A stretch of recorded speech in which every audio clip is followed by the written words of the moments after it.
আজকের ব্লগে আছে মেহমান আসার প্রস্তুতি। তার জন্যই কিন্তু সন্ধ্যা থেকে একদম ঘরবাড়ি সুন্দর করে গুছিয়ে নেওয়া আর রান্নাবান্নার প্রস্তুতি। তো চলো, মেহমান আসছে। আজকের ব্লগ কিন্তু খুব ইন্টারেস্টিং হতে চলেছে। আশা করছি আজকের ব্লগটা তোমাদের খুব ভালো লাগবে। হ্যালো এভরিওয়ান, আসসালামু আলাইকুম। কেমন আছো সবাই? আশা করছি যে যেখান থেকে আজকের ব্লগ দেখছো সবাই ভালো আছো। আলহামদুলিল্লাহ, আমিও কিন্তু খুব ভালো আছি। মারুফাস কিচেন ব্লগে সবাইকে স্বাগত। আশা করছি আজকের ব্লগটা তোমাদের খুবই ভালো লাগবে।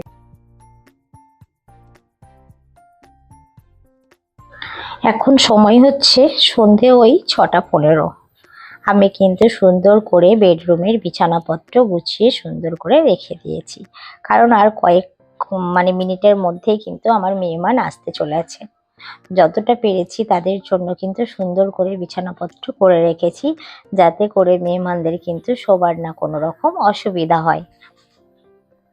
আর তোমরা তো এর আগের ব্লগে দেখেছো ঘর বাড়িগুলো পরিষ্কার করা সমস্ত কিছুই কিন্তু আমার মেহমানদের জন্যই করা হয়েছিল। তো যাই হোক, চলো, সুন্দর করে ঘর বাড়িতে গুছিয়ে নিয়েছি আর এদিকে রান্নার প্রস্তুতিও কিন্তু শুরু করে দিয়েছি। রান্নাঘরটার কি অবস্থা দেখো বন্ধুরা।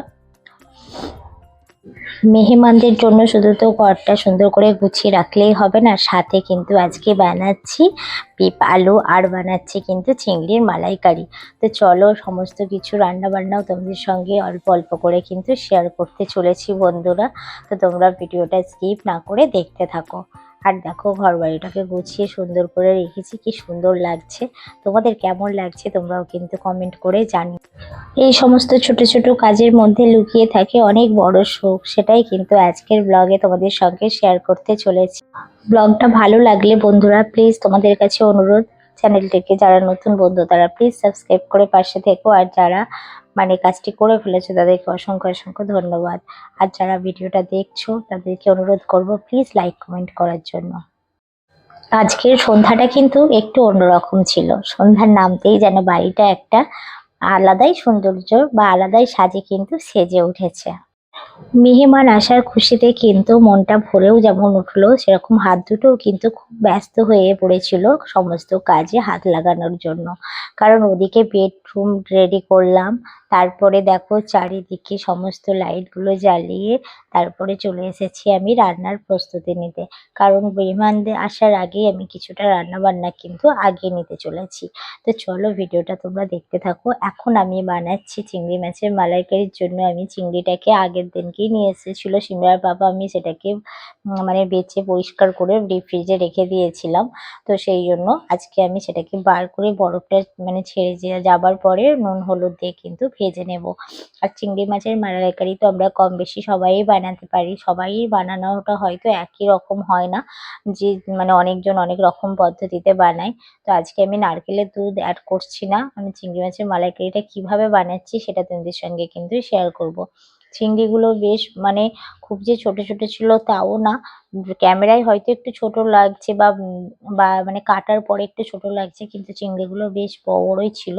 তো দেখো, এখানে আমি চিংড়িগুলোকে নুন হলুদ দিয়ে ভেজে নিলাম। এবার ওই তেলেতে একটু সর্ষের তেলেতে রান্নাটা করছি, আর ওই তেলেতেই আমি ফোড়নে দিয়ে দিলাম গোটা জিরা আর এলাচ দিয়ে আমি যে গ্রেভিটা বানিয়ে রেখেছিলাম সেটা দিয়ে দিলাম। গ্রেভিটায় আমি দিয়েছিলাম দুটো বড় সাইজের পেঁয়াজ, আদা রসুন, আর দিয়েছিলাম টমেটো।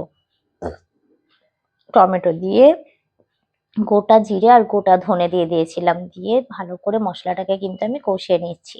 নিয়ে দেখো, অ্যাড করছি আমি হলুদ গুঁড়ো, লঙ্কা গুঁড়ো, আর দিয়ে দেব লবণ। কাশ্মীরি লঙ্কা গুঁড়ো তো অবশ্যই দিতে হবে কারণ কালারটা আসার জন্য। আর দিয়ে দিলাম জিরে গুঁড়ো, আর দিয়ে দিলাম ধনে গুঁড়ো। দিয়ে দিলাম সাথে একটু শাহি গরম মশলা।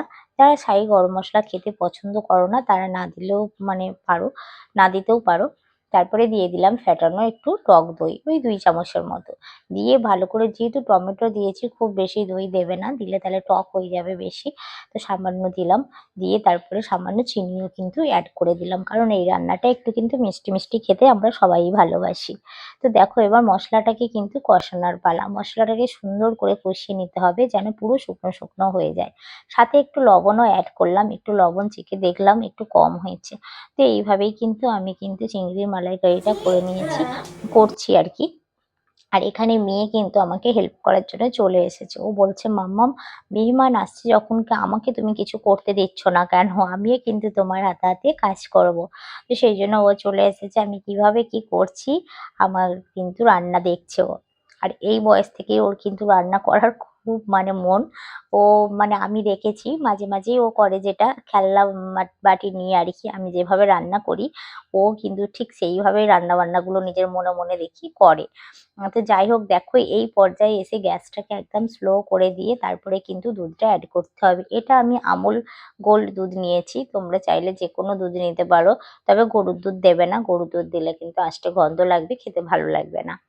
তো এখানে দেখো দুধটা দিয়ে দিলাম, দিয়ে গ্যাসটাকে কিন্তু এবার জল দেওয়ার পর তবে জোরে করতে হবে, না হলে কিন্তু ছানা কেটে যেতে পারে, যেহেতু টমেটো আছে সেই জন্য। তো দেখো সুন্দর করে এবার কিন্তু দুধটাকে ফুটিয়ে নিয়েছি, নিয়ে তারপরে আমি ভাজা চিংড়ি মাছগুলো দিয়ে দিয়েছি।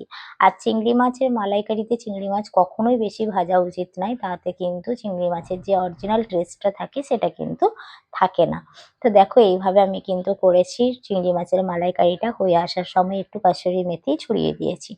তোমাদের কেমন লাগলো রেসিপিটা তোমরা কিন্তু অবশ্যই অবশ্যই কমেন্ট করে জানিও। না তোমরাও এরকম ভাবে কি এই রেসিপি করেছো আমাকে কিন্তু লিকুইড দুধ দিয়ে, তাহলে কিন্তু আমাকে অবশ্যই বন্ধুরা কমেন্ট করে জানাবে। আচ্ছা, এখন কিন্তু মেহমান চলে এসেছে দেখো, আমি কিন্তু ওদের জন্য খাবার দাবার রেডি করছি। আর আন্টি শাশুড়ি এসেছে, তোমাদের বলি যে কে মেহমানটা এসেছে। এসেছে আমার আন্টি শাশুড়ি, মানে সিমরার পাপার হচ্ছে বেটিমা আর কি। তো যাই হোক, সিমরার পাপার বেটিমা এসেছেন, আর ওনার ছেলে বউ টউ সবাই মিলেই এসেছেন। ওনারা মানে ফ্যামিলিতে ওনার তিনটে ছেলে, তিনটে ছেলেও এসেছেন, আর একটা বৌমা, বৌমাও এসেছেন। তো যাই হোক, আন্টি খালি কত মিষ্টি এনেছে দেখো, আমার বাড়িতে মিষ্টি কেউ আমরা খেতেই চাই না, আর আন্টি খালি মানে যত পেরেছে সব মিষ্টি নিয়ে চলে এসেছে। তো যাই হোক, এখন ওদেরকে আমি একটু মিষ্টির নাস্তা, আর যেহেতু ঠান্ডাকাল কোল্ড ড্রিঙ্কস তো কেউ খাবে না, তার জন্য আমি একটু চা বানিয়ে দেব, আর চা বানিয়ে দিচ্ছি, আর এদিকে মিষ্টির নাস্তা রেডি করছি, আর সাথে একটুখানি চায়ের যে মানে টোস্ট আরও যে খায় চায়ের সঙ্গে কিছু একটা দিয়ে দেবো এই আর কি। তো চলো ওদেরকে আমি নাস্তাগুলো রেডি করে এখন পরিবেশন করব। আগের ভিডিওতে কমেন্ট করেছে করবি ডেইলি লাইফস্টাইল থেকে দিদিভাই, খুব ভালো লাগলো ভিডিওটা, খুব সুন্দর হয়েছে লিখেছে। তো অসংখ্য ধন্যবাদ দিদিভাই ভিডিও দেখার জন্য, পাশে থাকার জন্য, এত সুন্দর একটা কমেন্ট করার জন্য অসংখ্য অসংখ্য ধন্যবাদ। আর একটা দিদিভাই কমেন্ট করেছে হাবিবা ব্লগ থেকে, উনিও লিখেছেন যে লাইক দিয়ে ভিডিওটা পুরো দেখে নিলাম। অসংখ্য ধন্যবাদ আপু ভিডিওটা দেখার জন্য, আমার পাশে থাকার জন্য অসংখ্য অসংখ্য ধন্যবাদ। যারা যারা কমেন্ট করোনি তাদেরকেও অসংখ্য অসংখ্য ধন্যবাদ। তোমরা ভিডিওটা দেখেছো, লাইক করেছো, অসংখ্য অসংখ্য ধন্যবাদ। আশা করব ভিডিও দেখার পর প্লিজ প্লিজ বন্ধুরা তোমরা কমেন্ট করবে, বা তোমরা কি ধরনের রেসিপি দেখতে চাও, বা কিভাবে ব্লগটা আমার মানে তোমাদের কোন ধরনের ব্লগ, আমার ব্লগে কোন জিনিসটা তোমাদের ভালো লাগে, তোমরা প্লিজ প্লিজ বন্ধুরা কমেন্ট করে জানিও। তো দেখো এখানে আমি কিন্তু ছোটখাটো আয়োজন আমার মানে গেস্টদের জন্য আর কি নিয়ে এসেছি। তো এখানে রেডি করেছি, আর যেহেতু আন্টি শাশ আর কি ফোন করে বলেই দিয়েছিলেন যে ওনারা বিয়ে বাড়ি খেয়ে আসছেন, তো ওনারা কোনো রকম কোনো নাস্তা খাবেন না। তো সেই জন্য আমি কিন্তু আমার ছোটখাটো এই আয়োজনটা দিয়ে ওনাদেরকে কিন্তু খাবারটা পরিবেশন করার জন্য রেডি করে দিয়েছি। আর আমি সবসময় চেষ্টা করি আমার বাড়িতে যেই আসুক না কেন আমি সেই বেস্টটা দেওয়ার। জানি না কতটা দিতে পারি, বা বাড়িতে যারা আসেন তারা কতটা খুশি হন, কিন্তু আমি সবসময় চেষ্টা করি আমার বেস্টটা দিয়ে কিন্তু ওনাদের খুশি করার। তো যাই হোক, চলো দেখো সুন্দরভাবে আমি কিন্তু সমস্ত পরিবেশনগুলো করছি, আর ওদিকে রান্নাবান্না তো আমার চলছে। আজকে সন্ধ্যাটা একটা আমার কাছে অনেক অনেক বড় পাওয়া, কারণ উনি অনেক দিন থেকে আসবে আসবে করছিলেন, আর জামাইবাবু গত বছর ডিসেম্বরে মারা গেছেন। তো ওনারও খুব শখ ছিল উনি আমার বাড়িতে আসার, কিন্তু দুঃখের বিষয় আজকে আন্টি একা এসেছেন। জামাইবাবু খুবই ভালো মানুষ ছিলেন, আল্লাহ ওনাকে জান্নাতবাসী করেন। আর আন্টি একা এসেছেন, জামাইবাবু আসলে হয়তো আরো খুশি হতাম। যখন জামাইবাবু বেঁচে ছিলেন ওনার আসার খুব ইচ্ছে ছিল আমার কাছে। যতবার দেখা হতো ততবার বলতেন যে বৌমা আমি তোমার বাড়িতে যাব, কিন্তু কোনো কারণে আসতে পারেননি উনি। যাই হোক, তো উনি এক্সপায়ার করেছেন ডিসেম্বরে। খুবই দুঃখজনক এটা আমাদের কাছে। যাই হোক, তো চলো এখানে এখন দেখো সিমরার পাপা, রামিজ ভাই, রিমতাজ ভাই, তারপর হচ্ছে যে আমার মানে যা আর কি ওনার মেয়ে, সবাই মিলে কিন্তু একসাথে বসে আমরা খুব আড্ডা দিচ্ছি আর খাচ্ছি। চলো আজকের ব্লগটি এই পর্যন্ত রাখি।